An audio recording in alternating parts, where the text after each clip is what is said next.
Madam দেখুন, এই বাড়িটা তো আমার বাড়ি নয়, কাজেই যখন আসবেন একটা ফোন করে এলে খুব ভালো হয়। মানে কি বলবো আর কি, যার বাড়ি তার অনুমতি নিয়ে যদি আসেন তাহলে একটু সুবিধা হয়। এই বাড়িটা আপনার মেয়েরও না, মানে আমাদের বাড়ি নয়। আমাদের তো বাড়ি নিশ্চয়ই হবে একদিন, তখন না হয় 1000 বার আসবেন, কেউ আটকাবে না আপনাকে। আহা, কে বলেছে এটা অন্য কারো বাড়ি? এটা তো আমার বাড়ি। হ্যাঁ হ্যাঁ, তোমার বাড়ি হলেও তোমার বাড়ির মালিক তো হিসেব মতো উনি, আর উনি যদি না করে থাকেন তাহলে আর তো কেউ এই বাড়িতে আসতে পারেন না। না, ওনার আপত্তি অগ্রাহ্য করে এই বাড়িতে কেউ ঢুকবে সেটা সম্ভব নয়। বলছে আজকে যখন এসেই পড়েছেন, ওরা একটুখানির জন্য হলো বসতে দেবে তো আজকে, নাকি এক্ষুনি চলে যেতে বলবো? সব বড় বড় কথা শোনাচ্ছে, সবাই মিলে আমাকে বড় বড় কথা শোনাচ্ছে। তুমি থামবে? তুমি এভাবে আমার মাকে অপমান করবে আমি ভাবতেই পারিনি। না মা, আমি তো তোমাকে কখনো অপমান করি না, আমি তো তোমাকে ভালোবাসার চেষ্টা করি, আর তার বিনিময়ে তুমি এভাবে আমার মা আর আমার কাকা দাদুকে। রাখ রাখ রাখ, আমার তো মান অপমান বোধ নেই রে। এ তো আমি এখানে ঘেরে বসলাম, দেখি উনি আমাকে কি করে তাড়াতে পারেন।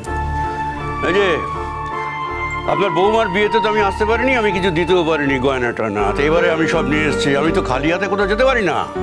আপনার বৌমার জন্য আমি 1 সেট গয়না এনেছি, আপনার ছেলের জন্য আমি 1 সেট গয়না এনেছি। এই দেখুন। আমাকে দেবার কি আছে? আমাকে দেবার কিছু নেই, যাদের জন্য এনেছেন তাদের হাতেই দিন। আপনি হলেন অভিভাবক, আমরা তো ছোটবেলা থেকে এটাই শিখেছি যে অভিভাবকদের হাতে সবকিছু দিতে হয়, আপনি নিজে হাতে করে দেবেন। আর এই যে এখানে আপনার কাপড় আছে। কোনো দরকার নেই, ওসব কাপড় টাপড় দিলে আমার মন গলবে না। তুমি ফেলে দিও মা, যদি পড়তে ইচ্ছে না করে ফেলে দিও, কিন্তু কাকা দাদু যখন নিজের হাতে তোমাকে এটা দিচ্ছে, আমার মায়ের কাকা তো তোমারও কাকা, তখন তুমি এভাবে ফিরিয়ে দিও না। ফেরত দেবে মানে? দেখি কত কি করে ফেরত দেয়, কত বড় সাহস, একবার দেখি। আমার মেয়ের বয়সী মেয়ে এত লম্বাচড়া কথা বলছে।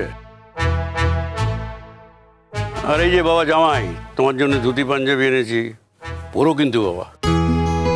দেখুন, আপনি কিন্তু আমাদের খুব লজ্জায় ফেলে দিচ্ছেন।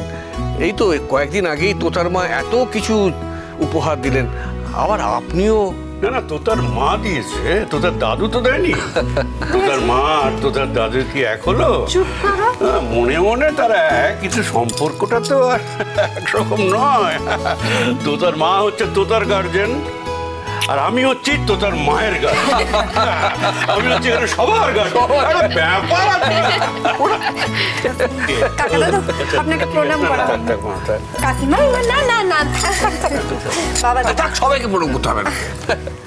মা থাক মা, আদিক্ষেতা করো না, যাও। ঠিক আছে ঠিক আছে ঠিক আছে। আসলে দেখুন, ও আমার গিন্নির কথা কিছু মাইন্ড করবেন না, মানে ও এরকমই, কখন কি বলে তারপর ঠিক থাকে না। কখন কি বলে মানে? চুপ কর। কে কখন কি বলে?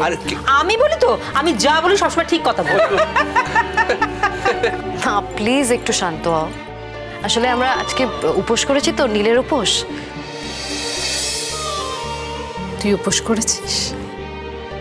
কিছুই তো মেয়েকে শেখাননি, এখানে আসার পর আমি তো সব হাতে খড়িয়ে দিচ্ছি।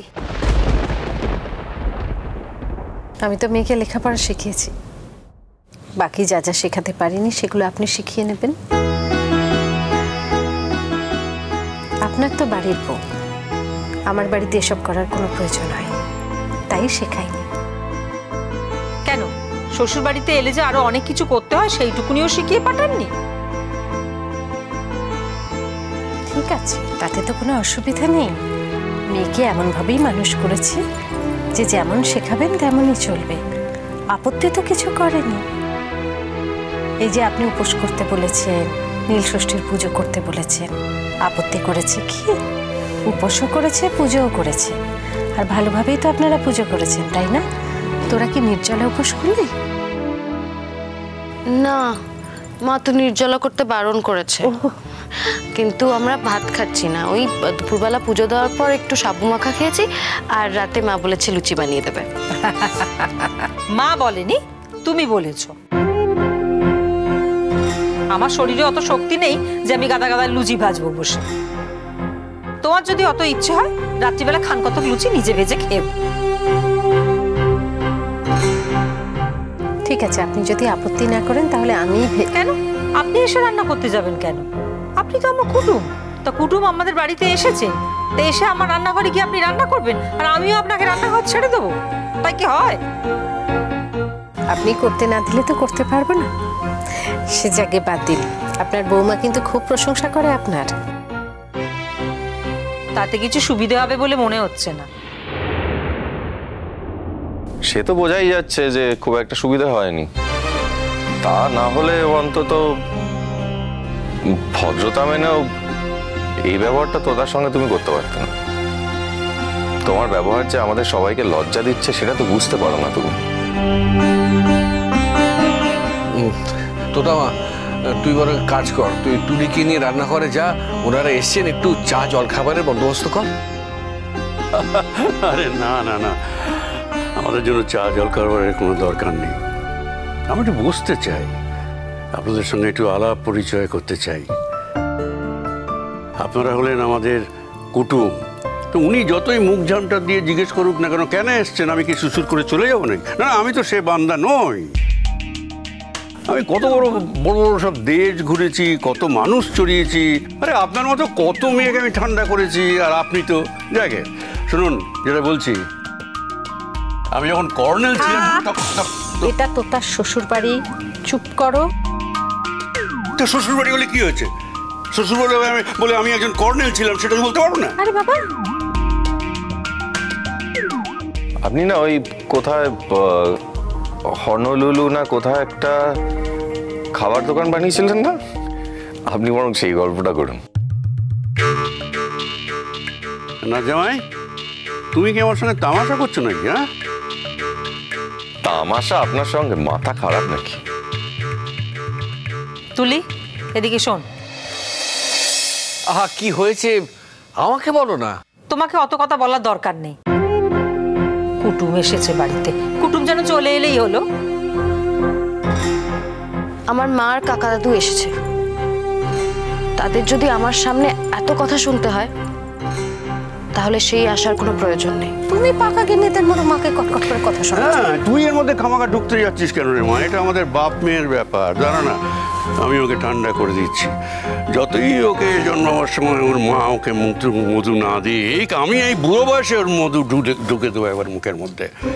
এই যে শাড়িখানা দিয়েছি, দু চোখ মিলে তো এখনো দেখা হয়নি, একবার শাড়িটা পরে দেখো, আমাকে জানিও কেমন লাগে। আর দেখো বাবু, তোমাকে আমি আপনি আগে সব বলতে পারবো না কিছুতেই।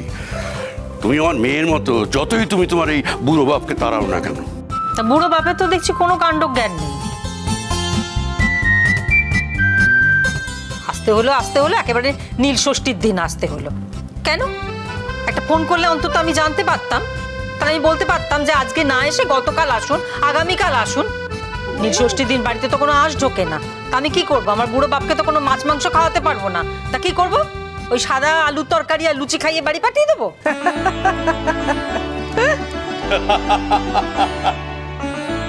কি বলছেন আপনি? কেন, বাংলা ভাষাতেই তো বলছি, নাকি বাংলা ভাষা শোনার অভ্যেস নেই? আচ্ছা, আগে বলবি তো রে মা, আগে বললে আমি আগেই আসতাম, নাহলে কালকেই আসতাম। তুই আমাকে মাছ মাংস খাওয়াবি বলছিস? হ্যাঁ, আচ্ছা ঠিক আছে, আজকে নয় নিরামিষ দিয়ে হয়ে যাক, এরপরে দেখবো এই বুড়ো বাপটাকে তুই কত মাছ মাংস খাওয়াতে পারিস। ঈশ্বর তো আর সে ক্ষমতা দেননি যে রোজ রোজ আপনাকে মাছ মাংস খাওয়াতে পারবো। একটু আশীর্বাদ করুন আমার ছেলেটা যেন ভালো চাকরি পায়, তাহলে আমি রোজ রোজ মাছ মাংস রান্না করে খাওয়াতে পারবো আপনাকে। জল থই থই ভালোবাসা